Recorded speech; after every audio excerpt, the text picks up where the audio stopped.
ವರ್ಷ ಆಗಿದ್ರು ಇವತ್ತು ಎಲ್ಲಿ ಹೆಣ್ಣು ಮಕ್ಕಳಿಗೆ ನ್ಯಾಯ ಸಿಗುವಂಥದ್ದು ಆಗ್ತಾ ಇಲ್ಲ. ಮತ್ತು ಇನ್ನೂ ಹಳೆ ಕಾಲದ ಪರಿಸ್ಥಿತಿನಲ್ಲೇ ದೌರ್ಜನ್ಯ ನಡೀತಾ ಇದೆ. ಈ ದೌರ್ಜನ್ಯ ನಡೆದಾಗ ಈ ಕ್ಷೇತ್ರದ ಒಬ್ಬ ಶಾಸಕರು ಇರ್ತಾರೆ. ಶಾಸಕರು ಅಧಿಕಾರಿಗಳನ್ನ ಕಂಟ್ರೋಲ್ ಇಟ್ಕೋಬೇಕಾಗಿತ್ತು. ಎಫ್ಐಆರ್ ಹಾಕ್ಲಿಲ್ಲ. ಯಾಕೆ ಎಫ್ಐಆರ್ ಹಾಕ್ಲಿಲ್ಲ? ಯಾವ ಕಾರಣಕ್ಕೆ ಎಫ್ಐಆರ್ ಹಾಕ್ಲಿಲ್ಲ? ವೋಟ್ ಬ್ಯಾಂಕ್ ರಾಜಕಾರಣ ಮಾಡೋದಕ್ಕ? ಘಟನೆ ನಡೆದ ಮೇಲೆ ಯಾಕೆ ಅದು ಇಮ್ಮಿಡಿಯೇಟ್ ಅವರು ಅರೆಸ್ಟ್ ಮಾಡಲಿಲ್ಲ? ಇಮ್ಮಿಡಿಯೇಟ್ ಎಫ್ಐಆರ್ ಹಾಕ್ಲಿಲ್ಲ. 6 ದಿವಸ ವಾರ ಬಿಟ್ಕೊಂಡು ಸಂಘಟನೆಗಳು ದಲಿತ ಸಂಘಟನೆಗಳು ಹೋರಾಟ ಮಾಡ್ತಾರೆ. ನನಗೆ ಎಲ್ಲೂ ಬುಡಕ್ ಬರುತ್ತೆ ಅಂತ ಭಯ ಬಿದ್ದು ಎಫ್ಐಆರ್ ಹಾಕ್ಸಕ್ಕೆ ಪ್ರಯತ್ನ ಮಾಡಿ 307 ಅಟ್ರಾಸಿಟಿ ಕೇಸ್ ಹಾಕಿದ್ದಾರೆ.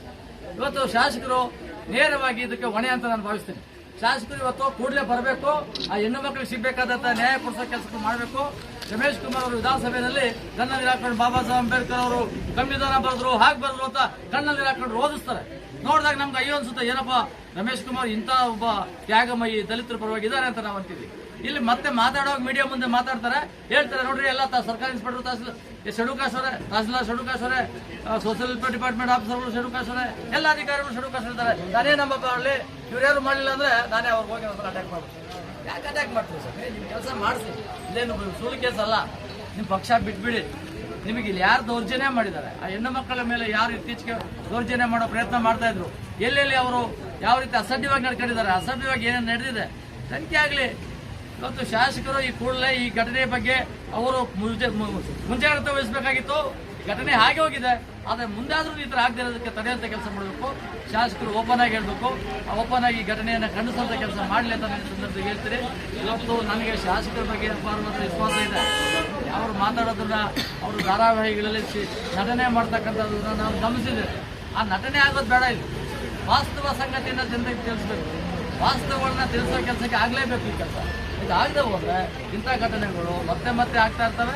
ಮತ್ತೆ ಆಗೋದನ್ನ ತಳಿಬೇಕು ಅಂತಂದ್ರೆ ಸಂಘಟನೆಗಳು, ಇವತ್ತು ನಮ್ಮ ಸಂಘಟನೆಗಳು ಹಲವಾರು ರೀತಿಯಲ್ಲಿ ಅವರು ಅವರದೇ ಆದ ರೀತಿಯಲ್ಲಿ ಹೋರಾಟ ಮಾಡ್ತಾ ಇದ್ದಾರೆ. ಸಂಘಟನೆಗಳು ಈಗಾಗಲೇ ಸರ್ಕಾರಕ್ಕೂ ಮನವಿ ಮಾಡಿದ್ದಾರೆ. ನಾನು ಮುಖ್ಯಮಂತ್ರಿಗಳು ಮತ್ತು ರಾಜ್ಯದ ಗೃಹ ಸಚಿವರ ಜೊತೆಲಿ ಮಾತಾಡಿದ್ದೇನೆ, ಅಧಿಕಾರಿಗಳ ಜೊತೆಲೂ ಮಾತಾಡಿದ್ದೇನೆ. ಇದನ್ನ ನಾನು ರಾಷ್ಟ್ರಪತಿಗೆ ದೂರು ಕೊಡ್ತಾ ಇದ್ದೇನೆ. ರಾಷ್ಟ್ರದ ಪ್ರಧಾನಮಂತ್ರಿ ಮತ್ತು ಗೃಹ ಸಚಿವರಿಗೆ ದೂರು ಕೊಡೋದ್ರ ಮುಖಾಂತರವಾಗಿ SC/ST ಆಯೋಗ ಈ ಸ್ಥಳಕ್ಕೆ ಬರಬೇಕಾಗಿತ್ತು. ಇನ್ನೂ ಆಯೋಗ ಬಂದಿಲ್ಲ. ಆಯೋಗದವರು ಏನ್ ಮಾಡ್ತಾ ಇದ್ದಾರೆ ಅಂತ ನಮ್ಗೆ ಅರ್ಥ ಆಗ್ತಾ ಇಲ್ಲ.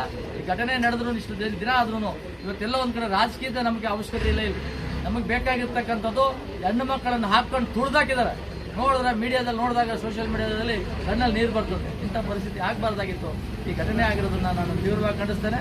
ಶಾಸಕರು ಅವ್ರಿಗೇನಾದ್ರೂ ಬದ್ಧತೆ ಇದ್ರೆ ಹೆಣ್ಣು ಮಕ್ಕಳ ಪರವಾಗಿ ನಿಲ್ಲಿ ಬಂದು ಕೂಡಲೇ ಇವರು ಹೆಣ್ಮಕ್ಳಿಗೆ ನ್ಯಾಯ ಸಿಗುವ ರೀತಿಯಲ್ಲಿ ಕೆಲಸ ಮಾಡಲಿ ಅಂತ ನಾನು ಒತ್ತಾಯ ಮಾಡಿ, ರಮೇಶ್ ಕುಮಾರ್ ಅವ್ರ ಬಗ್ಗೆ ಹಿರಿಯರು, ಅವ್ರ ಬಗ್ಗೆ ಗೌರವ ಇದೆ ನಮಗೆಲ್ಲನೂ. ಆದರೆ ಈ ಘಟನೆಗಳಾದಾಗ ಎಲ್ಲೋ ನಾಟಕ ಆಡೋ ಕೆಲಸ ಬೇಡ, ವಾಸ್ತವ ಸಂಗತಿಗಳನ್ನ ಜನತೆ ಕೆಲಸ ಆಗಲಿ ಅಂತ ಈ ಸಂದರ್ಭದಲ್ಲಿ ಇದು ಮಾಡೋಣ. ಮತ್ತೆ ಇದಕ್ಕೆ ಅಧಿಕಾರಿಗಳು ಅಷ್ಟೇ ಯಾವುದೇ ಮುಲಾಜಿಸ ಕಳ್ಕೊಳ್ಳೋದು ಬೇಡ. ಸಂವಿಧಾನಬದ್ಧವಾಗಿ ಏನು ಅಧಿಕಾರ ಕೆಲಸ ಮಾಡಬೇಕು ಮಾಡಿ, ಕೇಸು ಅದಕ್ಕೊಂದು ಕೌಂಟರ್ ಕೇಸು ಇವರೇ ಹೊಡೆದ್ಬಿಟ್ಟು ಮತ್ತೆ ಕೌಂಟರ್ ಕೇಸು ಅದೆಲ್ಲ ಬಸ್ಸಲ್ಲಿ ಮತ್ತೆ ಕಿರಿಕ್ ಮಾಡೋದು, ಇವೆಲ್ಲ ಕತೆಗಳು ಕಟ್ಟೋದು ಬೇಡ. ಆಗಿದ್ರೆ ಅವ್ರಿಗೆ ಅನ್ಯಾಯ ಆಗಿದ್ರೆ ಅವ್ರು ಕಂಪ್ಲೇಂಟ್ ಕೊಡೋದ್ರ ಬಗ್ಗೆ ನಮ್ಗೆ ವಿರೋಧ ಇಲ್ಲ. ಆದ್ರೆ ಈ ಘಟನೆ ಆಗಿ ಕೇಸನ್ನು ಇಷ್ಟು ದಿವಸ ಮುಚ್ಚಿಡೋ ಪ್ರಯತ್ನ ಮಾಡಿ, ಮುಚ್ಚಾಕೋ ಪ್ರಯತ್ನ ಮಾಡಿಸಿ, ಕೊನೆಗೆ ಅದನ್ನ ಅಂತಿಮವಾಗಿ ಎಲ್ಲೋ ಒಂದ್ ಕಡೆ ಅನ್ಯಾಯ ಆಗಿದೆ, ಅವ್ರದ್ದೊಂದು ಕೇಸು ಕೌಂಟರ್ ಕೇಸ್ ತಗೊಳ್ಳಿ, ಆ ಹೆಣ್ಮಕ್ಳ ಮೇಲೆ ಕೇಸ್ ತಗೊಳ್ಳಿ, ಹಿಂಗೊಂದು ಒತ್ತಡ ಕೊಡ್ತಕ್ಕಂಥದ್ದನ್ನ ನಾನು ವಿರೋಧ ಮಾಡ್ತೇನೆ. ಇದರ ಬಗ್ಗೆ ನಾನು ಸಮಗ್ರವಾದ ಎಲ್ಲ ವಿಚಾರಗಳನ್ನು ಸಂಗ್ರಹಿಸಿದ್ದೇನೆ. ನಾನು ಈಗಾಗಲೇ ಪ್ರಧಾನಮಂತ್ರಿಗಳಿಗೆ ಮತ್ತೆ ರಾಷ್ಟ್ರಪತಿಗಳಿಗೆ, ಕೇಂದ್ರ ಗೃಹ ಸಚಿವರು ಈ ಮನವಿಯನ್ನು ಕೊಡೋದ್ರ ಮುಖಾಂತರವಾಗಿ ಈ ಘಟನೆಯನ್ನು ಸಮಗ್ರವಾಗಿ ತನಿಖೆ ಆಗಬೇಕು. ಇದು COD ತನಿಖೆ ಆಗಬೇಕು. ಇದು ಇಲ್ಲಿನ ಸ್ಥಳೀಯ ಪೊಲೀಸರಿಗೆ ಸ್ವತಂತ್ರ ಇಲ್ಲ ಅಂತ ನನಗೆ ಗೊತ್ತು. ಅದರಿಂದ ಇದು COD ತನಿಖೆಗೆ ಒತ್ತಾಯಿಸಿ ರಮೇಶ್ ಕುಮಾರ್ ಅವರು ಕೂಡಲೇ ರಾಜೀನಾಮೆ ಕೊಡಲಿ ಅಂತ ನಾನು ಮತ್ತೊಂದು ಸರ್, ಈಗ ಅವ್ರ ಫ್ಯಾಮಿಲಿ ಕಡೆಯಿಂದ ಭಯದ ವಾತಾವರಣದಲ್ಲಿದ್ದಾರೆ. ಇಲ್ಲಿಂದ ನಾವು ಹೋದ್ರೆ ಏನು ಮಾಡ್ತಾರೆ ಏನೋ ಅಂತ ಇಲ್ಲೇನೋ ಬಂದು ಹೋಗ್ತಿದ್ದಾರೆ. ಈಗ ಮನೆಗೆ ಹೋದ್ರೆ ನಮ್ಮ ಫ್ಯಾಮಿಲಿಗೆ ರಕ್ಷಣೆ ಇಲ್ಲ. ನಮ್ಮ ಹೆಣ್ಮಕ್ಳು ಈಗ ರಾತ್ರಿಯಿಂದ ನಾನು ಈ ಜನ ಬಂದು ಹೋಗ್ತಿದ್ರೆ ನಾಳೆ ಅವ್ರಿಂದ ನಮ್ಗೇನಾದ್ರು ಸಮಸ್ಯೆ ಬರುತ್ತೆ, ನಮ್ಗೆ ಯಾವ ರೀತಿ ರಕ್ಷಣೆ ಕೊಡ್ತಾ ಇದಾರೆ ಅಂತ ಅವ್ರು ಕೇಳ್ತಿದ್ದಾರೆ ಸರ್. ಅದ್ರ ಬಗ್ಗೆ ತಾವೇನು? ಈಗಾಗಲೇ ಅವ್ರಿಗೆ ರಕ್ಷಣೆ ಕೊಡುವಂತ ಕೆಲಸ ಸರ್ಕಾರಕ್ಕೆ ರಾಜ್ಯ ಸರ್ಕಾರ ಮಾಡುತ್ತೆ. ಏನೇ ಘಟನೆ ಆದಾಗ ರಾಜ್ಯ ಸರ್ಕಾರ ಬಿಜೆಪಿ ಇದೆ, ಕೇಂದ್ರದಲ್ಲಿ ಬಿಜೆಪಿ ಇದೆ, ಅವ್ರದೇ ಇದು ಮನೋವಾದಿಗಳು, ಕೋಮುವಾದಿಗಳು ಮಾತಾಡ್ತಕ್ಕಂಥ ಕೆಲವು ವಿಚಾರವಾದಿಗಳಿದಾರಲ್ಲ, ನಕಲಿ ವಿಚಾರವಾದಿಗಳು ಬಿಡಿ.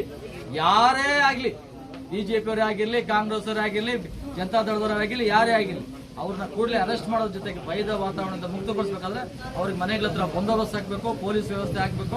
ಆ ಹೆಣ್ಮಕ್ಳು ಯಾವುದೇ ಕಾರಣಕ್ಕೂ ಶಾಲೆಗಳಿಂದ ತಪ್ಪಿಸ್ಕೋಬಾರ್ದು, ಶಾಲೆಗಳಿಗೆ ಮಾತ್ರ ಹೋಗಲೇಬೇಕು, ಅವ್ರ ವಿದ್ಯೆ ಕಲೀಲೇಬೇಕು. ಇದು ಬಾಬಾ ಸಾಹೇಬ್ ಅಂಬೇಡ್ಕರ್ ಅವರ ಕನಸು. ಬಾಬಾ ಸಾಹೇಬ್ ಅಂಬೇಡ್ಕರ್ ಅವರ ಕನಸು ಇವತ್ತು ನನಸಾಗಬೇಕಾದ್ರೆ ಬಾಬಾ ಸಾಹೇಬ್ ಅಂಬೇಡ್ಕರ್ ವಿಚಾರಗಳನ್ನ ನಾವು ಸರಿಯಾದ ರೀತಿಯಲ್ಲಿ ನಡ್ಕೊಂಡು ಹೋಗಬೇಕಾದ್ರೆ ಇವತ್ತು ನಾವು ಯಾವ ಸಂಘಟನೆ ಯಾರಾದರೂ ಆಗಿರಲಿ, ನಾನು ಅಖಿಲ ಭಾರತ ದಲಿತ ಸಮಿತಿ ರಾಷ್ಟ್ರೀಯ ಅಧ್ಯಕ್ಷ ಚಿನಾರಾಮ